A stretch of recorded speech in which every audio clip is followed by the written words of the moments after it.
to desist and to be more careful with his My language. wife's going to kill me. Mythical stories are not necessarily literally true Díag stories. wit agus fáilte go dtí cabhail How an many obair. people out there still know? There's a lot of commitment out there from players. Good afternoon, you're listening West to Dublin Access Radio 96 FM broadcasts to some of the oldest and the newest parts of Dublin.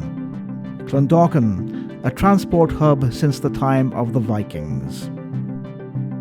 Inchicore, where the construction of trams and trains began 15 years after Stephenson's rocket. Chapelizod, named for Princess Isolde, whose romance with Tristan inspired an opera by Wagner. Ballyfermot, Bluebell and Palmerstown were quiet townlands until the urban expansion of the 1950s transformed them into vibrant communities of friendly neighbours and proud residents.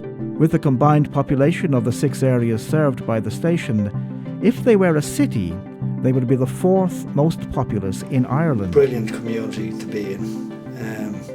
So warm, so welcoming. Many of the people who were involved at the beginning are still involved with the radio station. For the people of the community, run by the people in the communities. Since receiving a full broadcasting licence 10 years ago, West Dublin Access Radio has become an integral part of the community. A group of 30 students began a community radio course in Ballyfermot Senior College, and from that a number of people who were particularly interested in radio went on to found the first radio station. It felt revolutionary, it felt like we were a movement, an underground movement that had that kind of edge to it.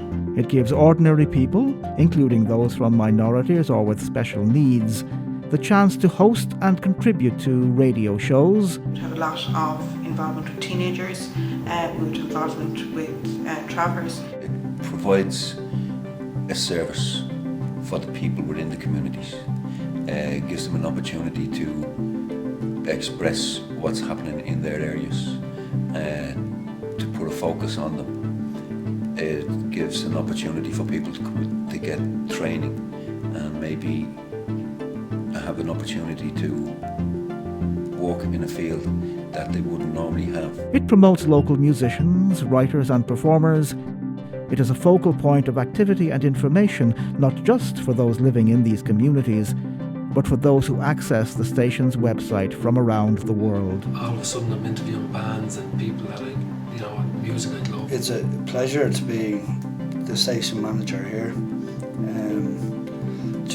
You have to pinch yourself getting up every morning to get paid for something that you love doing. Damien Dempsey, The Pale, the band Fred from Cork, Piers Turner,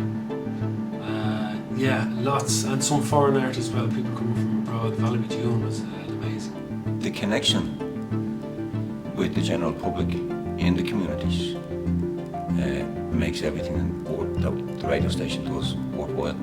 We're kind of much more structured now, much more focused.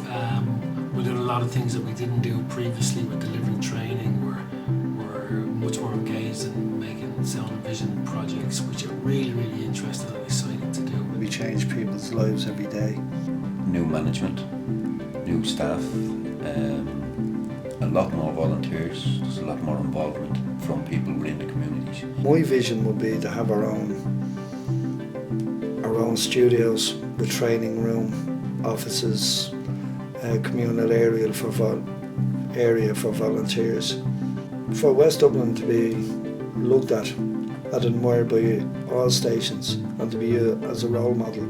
In its 10th year, West Dublin Access Radio welcomes community broadcasters from around the country to Féile 2013. I'd like to welcome you all to the Féile. It's an honour to be hosting it on our 10th anniversary.